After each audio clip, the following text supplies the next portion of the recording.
Hey guys, it's Brendan from Truckerwild TV. I'm in a situation. Stick around and check it out.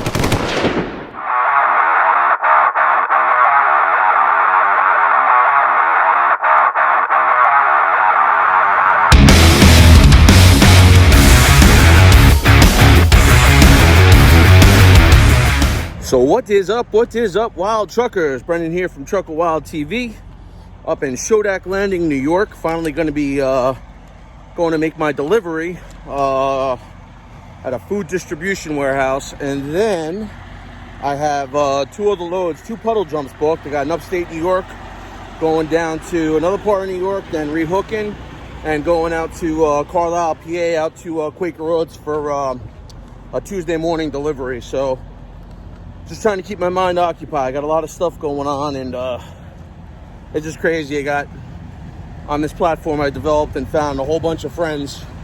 I got people that are thousands of miles away offering me to come to their house, come out for barbecue. It's really cool, and I'm within 100 miles of my house, and it's crickets, but it is what it is. So I'm just trying to deal with it, doing the next right thing, and we'll see what happens. You know, a lot of times in life, things get out of your hand and you try to control the outcome, and it's never a good thing. So I'm just gonna take care of me, do the best I possibly can, and just try to enjoy the journey. I'll check in with you in a little bit.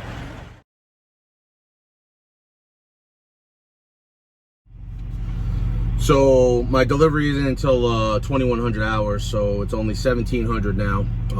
I took a walk over there before. It's close by to the truck stop, and I talked to security, and he said, oh yeah, we're backed up, but you know, if you come up at like 7:30, I could squeak in. So I'm like, all right, cool. So I'm starting with a fresh clock, which will be cool. So I have a fresh 34 underneath me by the time I have to move on and do what I got to do. So I gotta tell you, you know, I'm really checking into this Uber freight thing, and up here in the Northeast, they got some decent paying loads. You know, coming in the Northeast is usually where you make your payday. You know, you'll get paid really good coming in, and then coming out is like you're dragging knuckles. You know, so you don't really want to, you know, say come out of New York and go all the way to Cali. You want to just get out of New York, get into Ohio, Louisville, Kentucky, even certain parts of Pennsylvania, you can get out and get a decent rate. So the idea is you just want to do one puddle jump and get into a lane where you could run. So ultimately, I'm going to end up, it's going to be picking up another $1,500 of revenue for these two short little puddle jumps after I deliver this one. So carrier thinks that we're on track to do over 10G this week, so I'm just going to run it down, do what I got to do. I told him let's go for 10.5. He's like, all right, man, let's do it. So I'm just trying to keep my mind occupied. You know, it's sometimes when your heart is heavy, you know, it can put you in a certain kind of way. And it's funny, I had a situation the other night. TC Boggs, becoming friends with that guy. He's right up in the stuff. He's right up on people's things. He likes to bust chops and stuff like that, and sometimes I can get a little bit out of hand, but he's always been respectful with me and to my people, you know, so I have no problem with TC. I was actually, I was talking with him on the phone the other day, and while I was at that Indian reservation, some stuff had gone down. It's about 2 o'clock in the morning, and I'd fallen asleep. I was watching a movie, and I passed out, and I heard yelling, and I woke up, and I heard it outside the driver's side of the sleeper, and I tried to just mind my business, and then I'm kind of glad I didn't.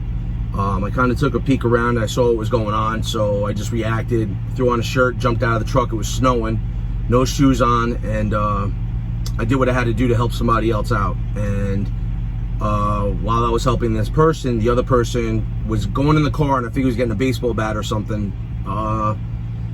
Turned out to be a little bit different, and basically said, just get out of here, just go, just get out of here. And you could tell he didn't want to do it. You could tell it was just a dumb kid, and he got in the car and left, you know. And that's when all the people from the rest area come running out like, oh, I'm like, yeah, thanks, where you guys like 30 seconds ago, you know.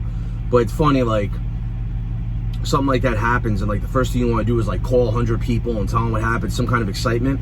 My heart is so heavy right now with the stuff I got going on, like I didn't even think about it, you know. And I just happened, I was talking to TC later that day. He pulls a type of freight that I'm very curious about, that I was thinking about doing. I was gonna renew some stuff with DMV and all that stuff. So I like talking with him, getting his input on stuff with that type of freight. And I just happened to tell him the story, and you know, I didn't really talk about it after that, you know. And then he went and put up a nice video, which was kind of cool. So I tell you, like, on this platform, you know, I've seen a lot of things go wrong. I've seen a lot of hate. I saw a lot of things. You saw just the other day how quickly I took the bait, and it's because of the situation I'm in now. I wasn't myself, and I made it right and apologized, and that's why I try so hard to do the next right thing, you know, because, well, when things aren't going your way, you know, your world literally turns upside down, and, you know, you get out of yourself by trying to be, you know, try to be better, you know, try to help someone else out, you know. It gets you out of you so you don't have to think about you, you know.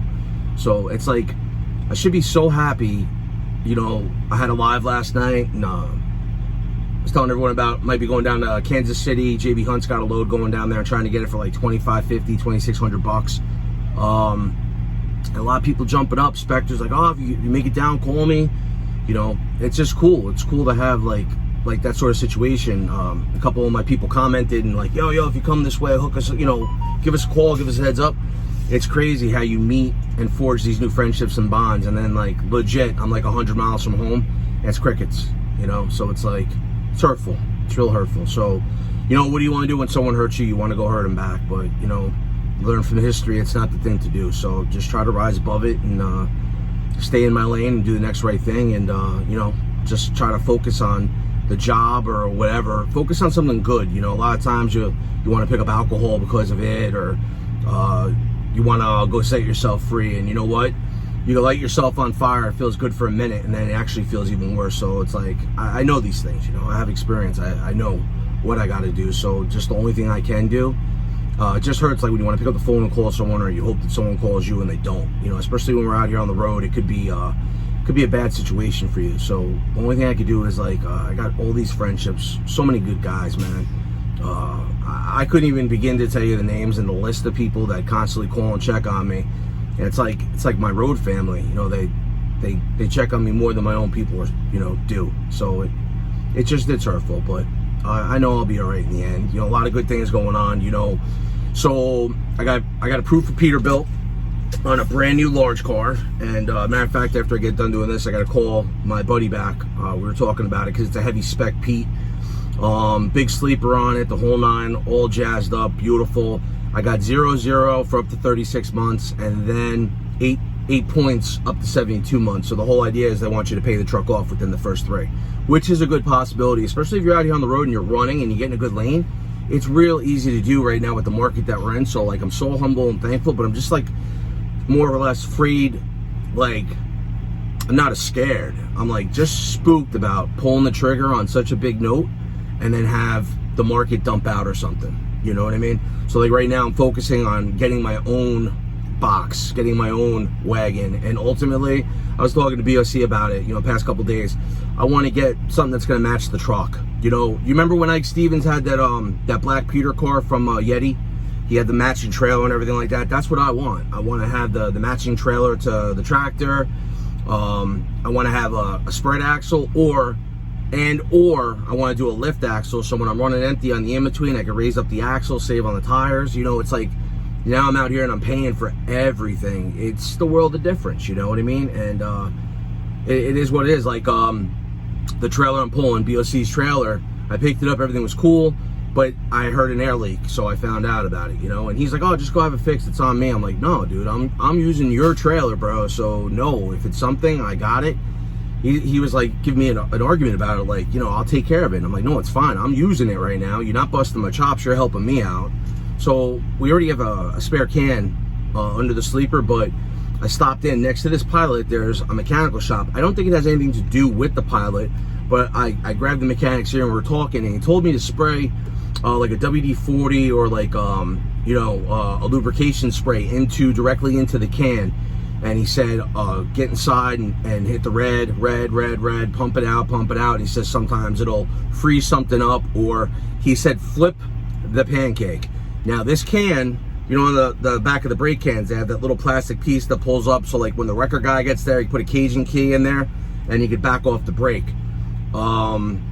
that little plastic piece is gone. So the guy said it's probably all the road salt and gunk probably in there. So I did do what he said. And when I did my pre-trip this morning, when I got up, well, this afternoon, I slept in like a werewolf. It wasn't hissing air. So I think it might have worked, but I'm also prepared to make sure, because I'm going to probably be at a TA tomorrow night, that I got to make a determination if it held down, or I'll just drop the box and have them swap it out for me real quick, you know, and I'll just take care of it, you know. So I'm trying to get out in that lane. I'm going to be in Pennsylvania on Tuesday, and that's we're already looking for loads going anywhere except for California, and just going to ride dirty and see what we got and see how we can do on the revenue side. But that's it for me. And it's kind of crazy. Like when I do my like when I do like trip planning and stuff like that, I always check the reviews of the places that I'm going to. And this warehouse has got mixed reviews, man. It's a typical grocery warehouse. Everyone's saying exuberant lumper fees, exuberant wait times. Then the next token, oh, it was in and out within the hour. So it's a hit or miss thing. So hopefully I got plenty of time. I don't pick up until 0400 anyways. So I got some time under my belt, and I'm only after I deliver, I'm only going like 40 miles east of here to pick up my next load, and then that's going to be a direct drop, and then I'm going a few miles up to Middletown, New York, picking up a load for Quaker Oats, and then I'm going to call it a night and do what I got to do, get another shower. Feels good to shower every day now again, so I'm like, you know what I mean? Usually I'll stretch it out 2 days, if I have to, like 3, but that's like, I can't do that. And it's like, it's not like the hair gets in my eyes or anything like that. You just feel grody. And even though, like, take care of yourself the best way you can, you're still brushing your teeth, wipe down, use your sprays and stuff like that. Just nothing like that hot shower banging you out, like, what's up, you know? So that's what, I'm looking forward to that. So I'm just focusing on little things, but to me right now, little things are a big thing. So I'm just trying to focus on the good and, you know, trying to be in harmony in my prayers. But that is my whole situation for the Sunday. I hope you guys had a blessed weekend. Thank you, everybody that stopped in and checked out my live last night. I was like so lonely just sitting here, and I had no Wi-Fi service. I turned on the jetpack, had a little bit, and I was like, let me go live, you know. Well, all my regular boys that I talked to, everyone was sleeping. Someone's visiting his girlfriend. So it was rough. So it was kind of just John Wayne in the truck. And, you know, this one really isn't set up with the TV and microwave or any of that stuff. I got a power inverter and I got a bed. That's it. So it's kind of hard. I'm like roughing it right now, and it's okay. So this truck helped me get established to get me to the next part, which is, you know, a dream truck. You know, the lighting package on that truck is $9,000 for all the lights going down the side of the sleeper, the underglow, and under the truck. It's got the turn signals on the mirror, plus it's got like these new torpedoes that stick out from the top of the mirror. It's got the full light bar on the back. Pictures are to come. There's no doubt in my mind. I'm gonna find out from the dealer because this truck's already on the ground, so I know they're eager to get rid of it. But you know, like I told BOC and my guys over here at the Drop and Hook Gang that I'm gonna see what I can do for 30 days before I go pull the trigger on something like this. I really don't want to lose the truck, but I don't want to hold them up either. So if I got to give them like 10 or 15,000 just to hold the truck, I would consider doing that. You know, if they say, you know, by this date you got to shoot, you know, jump or swim, I would do that just to hold this truck because it's too perfect. You know what I mean? But you know how that goes. So everything happens for a reason. You know, don't try to fit the square into the circle. Just go nice and gently with it, and that's all I could do. So that is my whole situation here in Schodack Landing, New York. Truckerwild waving a hand. Remember, always keep God first. Love your wife or your female partner like it's her first and last date, even if she hates your guts. And everything else will come into play. Truckerwild reporting from the upstate New York, wishing you to stay up, stay blessed. Check you guys soon.